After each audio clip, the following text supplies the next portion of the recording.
Perkenalkan, nama saya Anissa Yasmin Violeta, NIM 3019210314. Di sini saya akan menjelaskan apa itu sumber hukum. Pengertian sumber hukum secara singkat adalah sebagai segala hal yang bisa melahirkan atau menciptakan adanya hukum. Hal-hal yang menjadi sumber bisa berasal dari beberapa hal, mulai dari perjanjian, kesepakatan, hingga teori-teori lainnya. Adanya sumber hukum kemudian melahirkan aturan hukum yang harus ditaati oleh semua lapisan masyarakat. Maka bisa diartikan bahwa definisi sumber hukum merupakan segala hal yang bisa menimbulkan atau melahirkan aturan-aturan yang bersifat memaksa. Adapun sumber hukum menurut para ahli. Menurut C.S.T. Kansil, sumber hukum adalah segala apa saja yang menimbulkan aturan-aturan yang mempunyai kekuatan yang bersifat memaksa, yakni aturan-aturan yang kalau dilanggar mengakibatkan sanksi yang tegas dan nyata. Yang kedua ada Zevenbergen. Sumber hukum adalah sumber terjadinya hukum atau sumber yang menimbulkan hukum. Yang ketiga ada Ahmad Ali.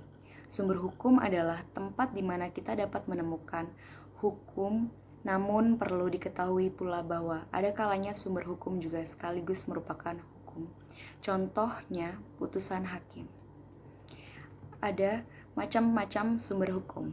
Secara umum ada dua macam-macam sumber hukum, yakni sumber hukum material dan sumber hukum formil.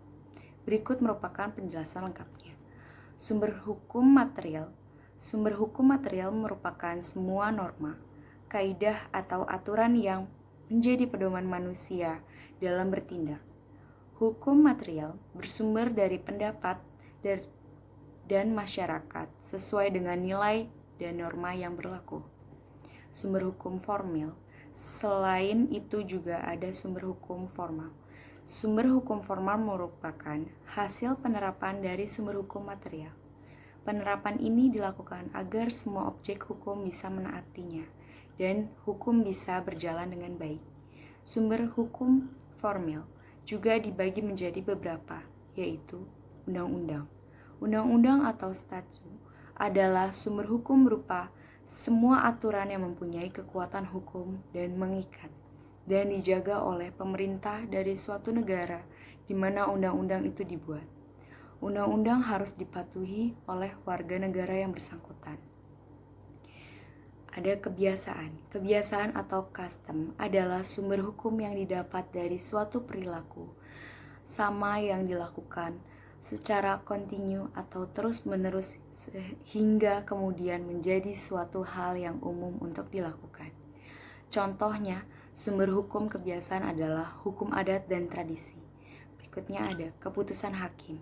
Keputusan hakim atau jurisprudensi adalah jenis sumber hukum yang didapatkan dari keputusan yang diambil oleh hakim di masa lalu terhadap suatu perkara. Kemudian keputusan tersebut dapat dijadikan sumber untuk hakim di masa sekarang dalam mengambil keputusan.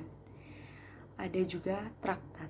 Traktat adalah jenis sumber hukum yang berbentuk perjanjian yang dilakukan oleh dua negara atau lebih yang bersifat mengikat negara-negara yang terkait dengan perjanjian. Traktat dibedakan menjadi traktat bilateral untuk perjanjian dua negara, serta traktat multilateral untuk perjanjian lebih dari dua negara. Kemudian ada pendapat sarjana hukum. Pendapat sarjana hukum atau disebut doktrin juga bisa menjadi sumber hukum.